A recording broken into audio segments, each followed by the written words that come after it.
I'm sure you'd never point to fatigue as an excuse, but what did you see in the second half from your guys that changed from the first half? It really was neither half. First half we weren't competitive tonight. We got off to a good start. I think some of the shots went down, but we didn't have the same competitive drive. I thought we had a couple good plays and a couple good moments in the first quarter, and you could feel it. I thought we should have been up 20 at the half. For them to be down 11 was our inability to really push, and that was just kind of a lack of competition that we needed in a game like this. You don't want a team like this to stick around, and this is the reason why. There was a big emphasis points in the paint, keeping them out of the paint tonight. When you look at that area, how do you assess the job that you guys did? Fair at best. I thought they do a really good job probing and on their penetration, finding late looks. JaVale really hurt us, crashing, making some drop-offs, and their bigs in general were just effective around the basket. But I thought we could have done a much better job of shrinking the floor, of applying a little bit more pressure on their cuts. They were hitting their bigs at the elbow, and they were just moving around, and we just didn't have the type of finish that we needed defensively. And if you don't mind me asking, just really quick, any update on Kevin Huerter? We saw him leave the floor at one point. I have no idea. Thank you. Sarah. Lloyd, how much did turnovers hurt you guys tonight, and what were kind of the biggest reasons for the? It's the lack of competition. In the same game, you get a 5-second back down and a half court violation. We didn't have we didn't really have any mojo. Those are two plays where we're just playing slow and doing things that are uncharacteristic. And I just thought, I don't know if that was fatigue. We were just out of sorts. And I just thought it was a quiet group. I thought for the first time, practice or non-practice, game or off the court, I thought that was the first time that we were a little disconnected or discombobulated. So it was just a weird day, weird feeling for guys out there. We never got the rhythm. Obviously, the shots weren't falling, the turnovers were high, and then they found life. What do you see out of Clint Capella tonight? Carry over. He's getting better every game. You're seeing his activity. 8 offensive rebounds is just pure effort, and that's a bright spot for him and his activity and him finding some rhythm in some areas that he can be effective. Getting to the free throw line, he didn't capitalize, but being able to get to the free throw line was his activity, a product of his activity, and we need that. We need him to be every bit of a guy that's effective around the basket on both ends of the floor, and we're seeing more and more of that from him. Terrell Thomas. Coach, this is the first time with your new group and the new roster that you guys had a back-to-back. How much do you feel like that back-to-back maybe played in part in the slow start in the second half? And what went into your decision to leave the reserves out in the second half for such a long time? To leave them out? Yeah, it seems like they got slightly more minutes once Cleveland went on a run. We saw Trae Young was on the bench during that time. Once the lead was down to about 4 points, we saw Trae get off the bench. Was there any reason why during that stretch the reserves were out on the floor? It's the same rotation we've used in every game. They actually reduced it. I actually brought the starters back in the fourth quarter a little bit earlier. We had a somewhat of a lead. I think it was 11 when I took most of the starters out, and we didn't finish the third quarter well, and it ends up being a 4-point game. And it's really a 1-possession, 2-possession game early in the fourth. And I just thought if we could slowly, I think I subbed Bogey in first and ended up bringing Kevin pretty much after that. But it was really hard to think that if we just stayed the course when that end of the third quarter run really just evaporated for us. They took the lead, and they got into a point where they were climbing into our guys, and I wanted to get our starters back and see if we had one final push, and it just stayed a 1-possession game until they took the lead, and we didn't have any fight. But we've kind of kept a consistent rotation with when our second unit guys are coming in and when our starters are going out, and tonight it probably changed. Kevin ended up playing a lot more minutes. He was playing well before he rolled his ankle. And so I kept him out there with the starters just because I thought he was the guy that was playing well. Thank you, Coach. Greg Hurd. Hey, Coach, through the first 4 games, Trae's averaged about 15 free throws a game. The last 2 games, he has a combined 8. But with this game in particular, do you think there was anything with the Cavs' defensive effort, especially Dante Exum, that kind of kept him off the line?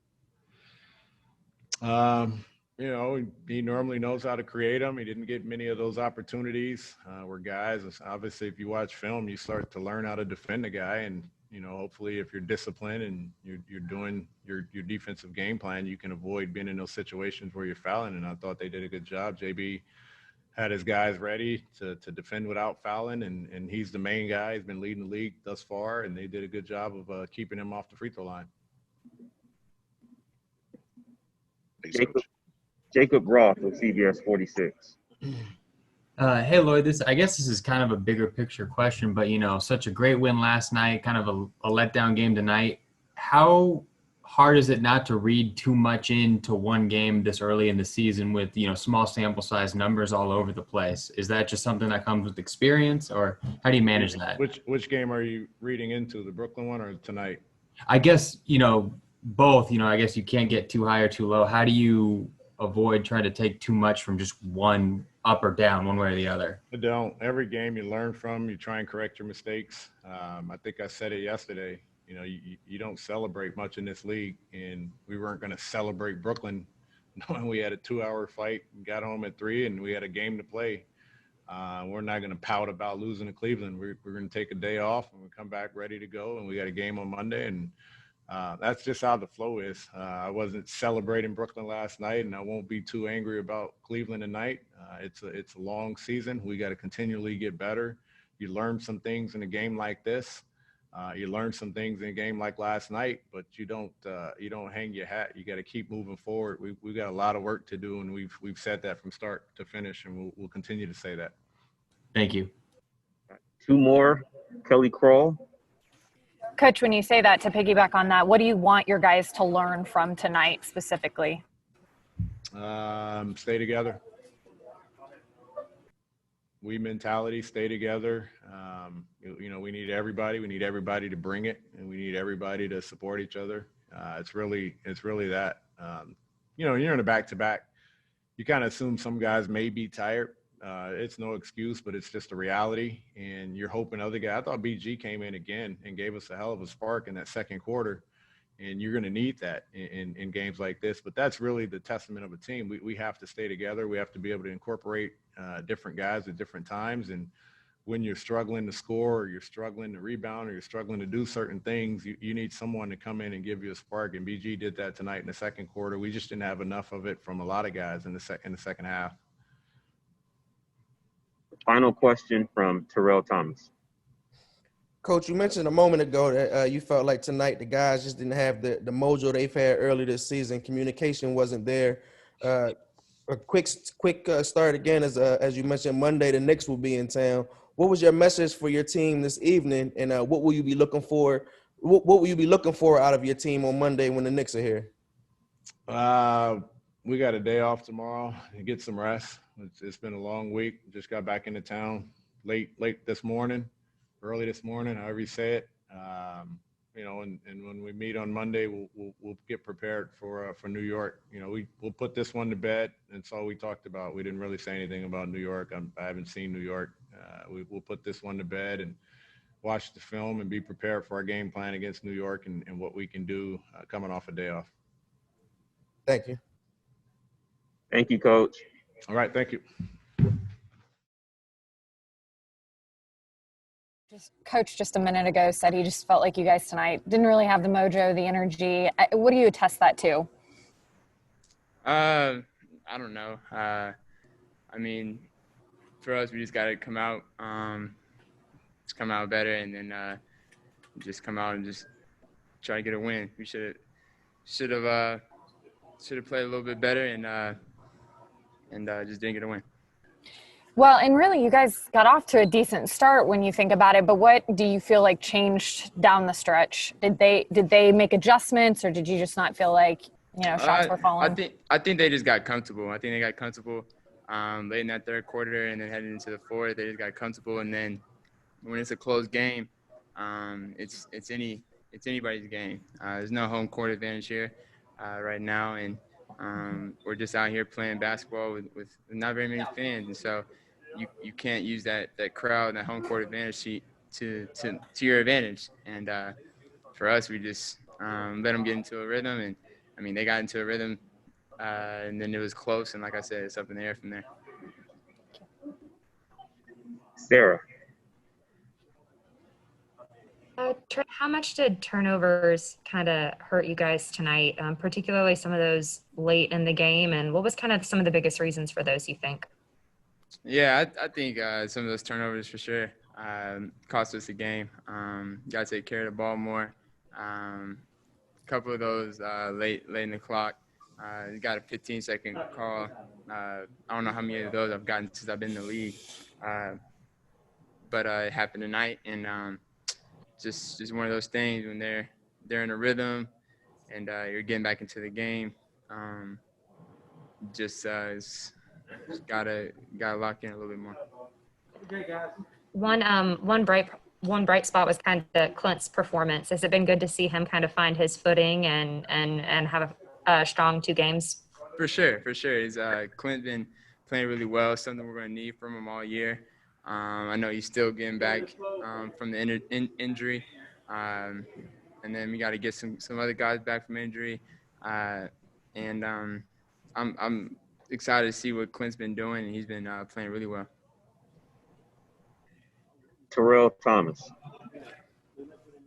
Trae, can you talk to us about your chemistry on the court with John Collins and Clint? We've seen a lot over the past few years with you and John Collins, but few games in, but you guys seem like your chemistry has grown and you've developed even more on the court. Can you talk to us about that? Yeah, I mean our chemistry's always been strong.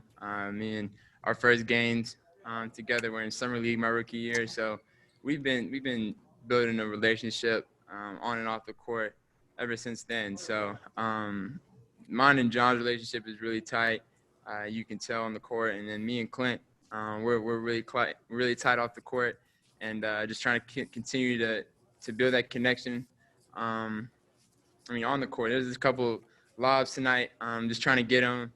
He had a couple of mismatches down low, and some of them were too high of passes, and just a little bit of miscommunication, and just things I can touch up and we can work on together once that chemistry gets stronger too. Thank you. Jamila Johnson. Hey, Trae, I know it wasn't the outcome you guys wanted for the game, but what is it about DeAndre Hunter's game that you liked tonight? He had a solid game, and, early on he was posting up Colin Sexton, and you found him. What has it been about his growth that you'd like to see? I mean, for me, it was all about confidence with Dre, and Dre's had a lot of confidence with him and Cam mainly, and for me, that was the main jump that I wanted to see from them two, and you see it with both of them. And particularly Dre, his scoring is going good for us. He had a lot of these same looks last year, but just didn't really use his body the way he is now, and wasn't knocking down shots the way he is now. And you can tell he's put in a lot of work, and it's paying off. Got, I think 2 more. Back to Terrell Thomas. Trae, would this being the first game, or excuse me, would this being the first time your team has had a back-to-back, what do you feel like you've learned about this team during this stretch, and where do you feel like you can improve yourself and as a team going forward in the next back-to-back series? I think for us, we learned we got to be. We played really well on our stretch, 3 games, with 4 on the road to start the season. Played really well, and just now we gotta protect home, and that's something that we just gotta do. And I'll continue to get better, like I always have, and as the season goes on, it'll continue to get better.